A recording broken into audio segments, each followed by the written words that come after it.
Something visited your yard last night. Not at dawn. Not at dusk. In the deep middle of the night, between midnight and 4 in the morning, when your house was dark and your yard was quiet and you had no idea anything was happening outside. It moved through your garden in complete silence. It checked the area beneath your hummingbird feeder. It noted the positions of the branches your hummingbird uses to perch. It assessed the approach angles. It cataloged the cover available. It did everything a predator does when it is not hunting yet, but is learning a location for when it is ready to hunt. And it will be back tonight. Your hummingbird knows this. It has known since the first night this visitor appeared. It detected the scent. It heard the movement. It registered the threat at a biological level so fundamental that it changed how your bird behaves, at the feeder, at its roost, in the first minutes of every morning. You have probably noticed something different about your hummingbird lately without being able to name what changed. Tonight, you are going to find out what has been visiting your yard, what it knows about your feeder, what it has been doing while you sleep, and, most importantly, what you can do right now to make your yard safe again. Let us start with who or what has been visiting your yard at night. The list is longer than most people realize, and the animals on it are not the dramatic predators people imagine when they think about bird threats. No hawks circling overhead. No eagles. The animals that threaten your hummingbird at night are quiet, small, and extraordinarily good at operating in darkness, in the specific darkness of a suburban backyard. The first and most dangerous nighttime visitor is the domestic cat. We have covered cat threats in previous videos. The way a cat's presence alone is enough to trigger feeder abandonment in some hummingbirds. The way cats patrol territories regularly and efficiently. But what most people do not realize about cats and hummingbirds is specifically what happens at night. A free-ranging domestic cat in a suburban area does not just pass through yards randomly. It maintains a territory. It patrols that territory on a schedule. And within that territory, it maps every food opportunity, including roosting birds. A ruby-throated hummingbird sleeping in a dense shrub or a tree cavity is a relatively static target. It is in a known location. It is in a state of reduced metabolic function that slows its response time. And it is there every night, because hummingbirds return to the same roost site repeatedly. Research on domestic cat predation of wild birds has documented that cats are most effective as bird predators not when they are actively chasing birds in daylight, where birds can see them and escape, but in the pre-dawn hours when birds are emerging from roost sites before full alertness has returned. The cat knows your feeder. It has been watching the feeder to identify where the birds go when they leave.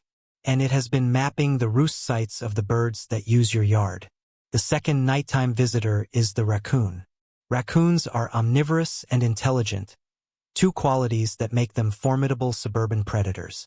They are primarily nocturnal, most active between 2 and 4 in the morning.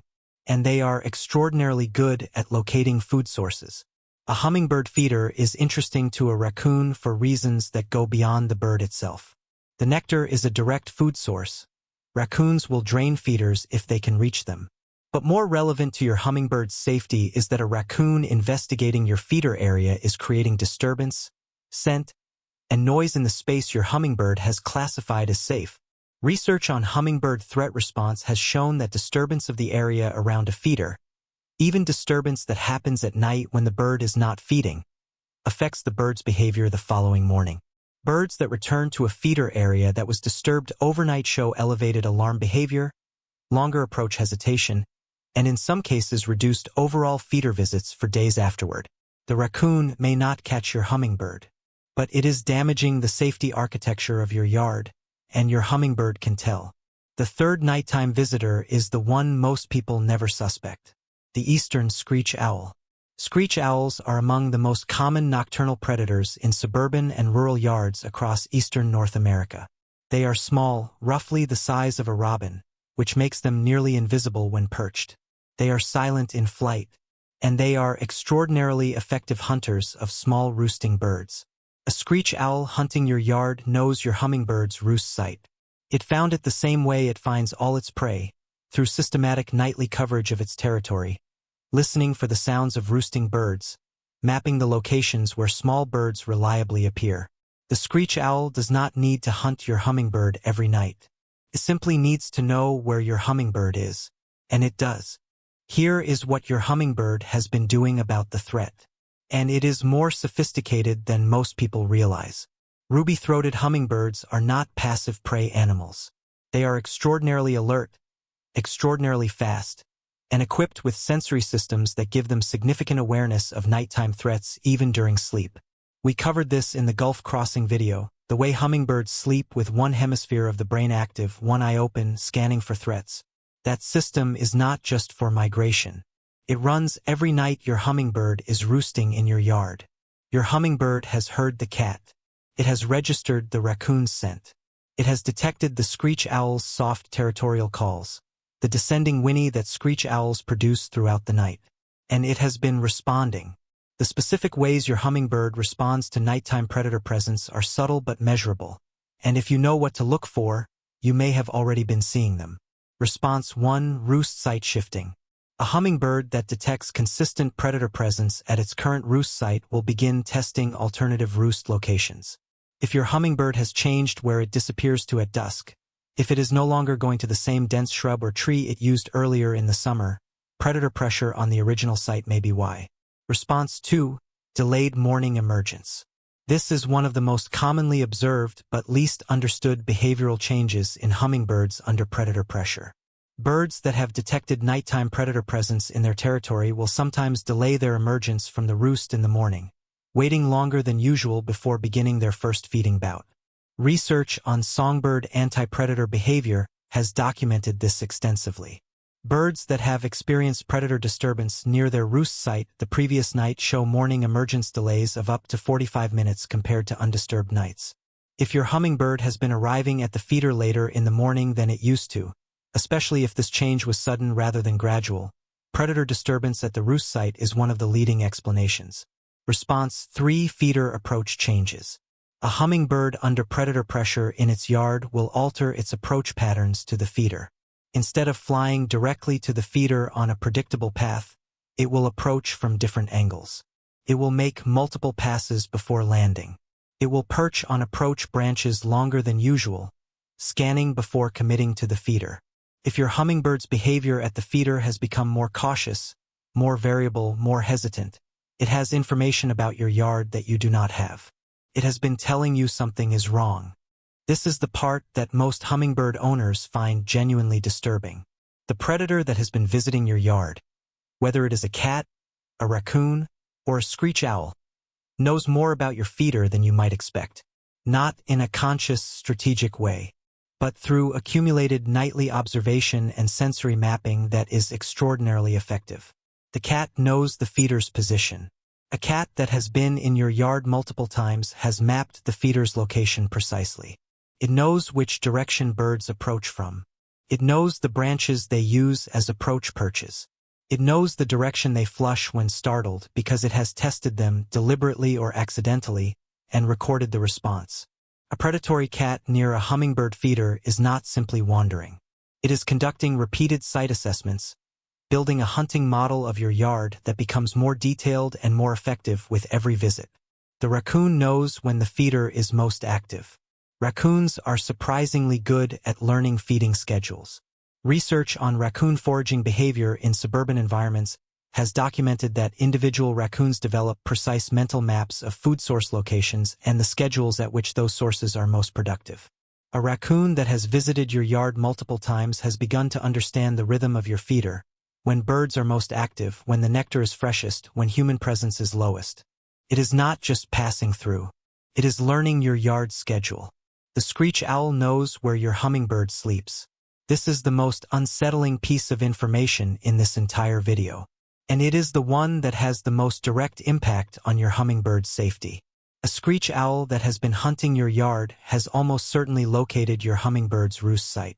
The owl covers its territory systematically every night. It listens for the specific sounds of roosting birds, the tiny movements, the soft contact calls, the sound of a bird shifting position in its roost cavity or shrub. The owl does not hunt your hummingbird every night. A screech owl's diet is primarily small mammals, mice, voles, shrews, but small roosting birds are taken regularly, and a bird whose roost location is known is far more vulnerable than a bird whose roost is undiscovered. Your hummingbird's roost site, the specific dense shrub or cavity it sleeps in every night, may be known to the screech owl that hunts your yard. And the owl will be back tonight. How do you know if your yard is being visited by nighttime predators? Here are the specific signs to look for, starting tonight. Sign 1. Disturbed ground beneath the feeder. Check the ground directly beneath your hummingbird feeder in the morning before you do anything else. Disturbed leaf litter, small paw prints, displaced mulch or soil. These are the physical traces of a nighttime visitor investigating the feeder area. Raccoon tracks are distinctive, five-toed with a hand-like shape. Cat tracks are smaller, round, with no visible claw marks in soft soil since cats retract their claws. Screech owl evidence is different. Look for pellets under trees near the feeder. Compact oval masses of fur and bone that represent the indigestible portions of the owl's meals, regurgitated near its regular hunting perches.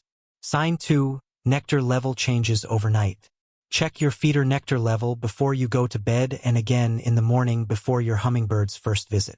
If the level has dropped overnight, especially if it has dropped significantly, a raccoon has found your feeder and is drinking from it. Raccoons are capable of draining a standard hummingbird feeder in a single visit. Sign 3. Your hummingbird's behavior the morning after. Pay attention to how your hummingbird behaves on its first feeder visit each morning. A bird that had an undisturbed night will typically approach the feeder with the confident directness of a bird visiting a familiar safe location. A bird that experienced predator disturbance near its roost the previous night will show elevated caution. Longer approach time, more perch stops before feeding, more scanning behavior during feeding. Your hummingbird's morning behavior is a report on what happened to it overnight. Learn to read it. Sign 4. The screech owl's call. On clear nights, go outside between 10 and midnight and listen. The eastern screech owl's call is unmistakable once you know it. A descending whinny, like a tiny horse, lasting about 2 seconds. If you hear this call consistently from the same direction, particularly from a large tree near your feeder, a screech owl has established a hunting territory that includes your yard. Your hummingbird has already heard this call. Every night, it knows the owl is there. Here is the practical part. What you can actually do starting tonight to reduce predator pressure on your hummingbird. Action 1. Move your feeder. This is the single most effective step you can take.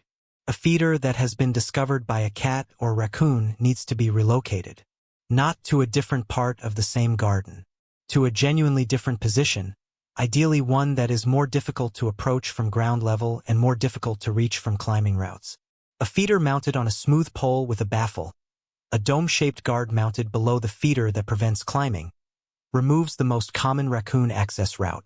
A feeder positioned at least 8 feet from any tree, fence, or structure that a cat could use as a launch point for a pounce significantly reduces the ambush risk.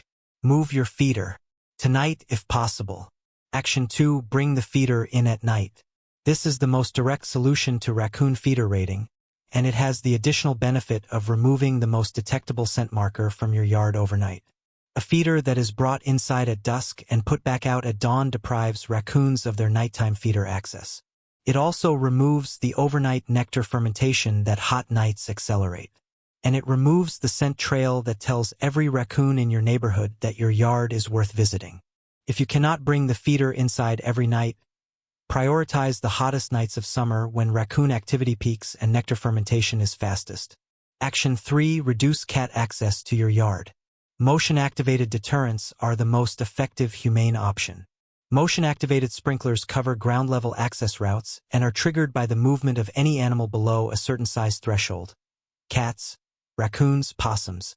A single night of being hit with an unexpected sprinkler is enough to significantly reduce most cats' interest in returning to a specific yard. Removing cover that cats use for ambush near your feeder, dense low shrubs within 5 feet of the feeder position, reduces the concealed approach routes that make cats effective ambush predators. Action 4. Accept the screech owl. I want to be honest with you about this one. The screech owl is the threat you cannot remove and should not try to remove. Screech owls are native wildlife, federally protected, and an important part of the ecosystem that includes your yard. What you can do is reduce the owl's knowledge of your hummingbird's roost site. If your hummingbird roosts in a predictable location near your feeder, A dense shrub, an arborvitae hedge, a nest box. Consider adding additional dense vegetation in a different part of the yard. A hummingbird that has multiple roost options will rotate between them unpredictably, making it significantly harder for an owl to reliably locate the roost on any given night. The owl will still be there, but your hummingbird's odds improve significantly when its roost location is not fixed and predictable. Here is what I want you to carry with you after this. The hummingbird that visits your feeder every morning, the one that weighs less than 2 pennies, that crossed 900 miles of open ocean to be in your yard, that chose your specific yard over every other yard on your street, faces threats every single night that you have never seen. While you sleep, your yard transforms. The safe, familiar space that your hummingbird has spent a summer learning and trusting becomes something different, something that requires vigilance, something that a 4-gram bird navigates alone, in the dark, with one eye open and every sensory system alert. And every morning, every single morning that your hummingbird appears at your feeder, it has survived another night of that. Not by luck, by the extraordinary sensory and survival capacity of an animal that has been navigating a world full of predators for millions of years. By the specific anti-predator behaviors that evolution has refined across more generations than we can count. And, in part, by the safety that your yard provides during the hours when it needs it most. The roost site your hummingbird chose is in your yard, not somewhere else. Your yard. That means the nighttime safety of your hummingbird is, in a very real and practical sense, in your hands. The feeder you maintain, the predator access you reduce, the motion-activated sprinkler you install, the baffle you add to the pole, the feeder you bring inside at dusk. Each of these actions is not just yard maintenance. Each one is protection. For a bird that chose your yard, that crosses an ocean to come back to your yard, that carries your yard in its memory through months of Central American winter, that is out there right now in the dark with one eye open, waiting for the morning that will come, and hoping that the yard it chose is still safe when it does. Make sure it is. Tell me in the comments.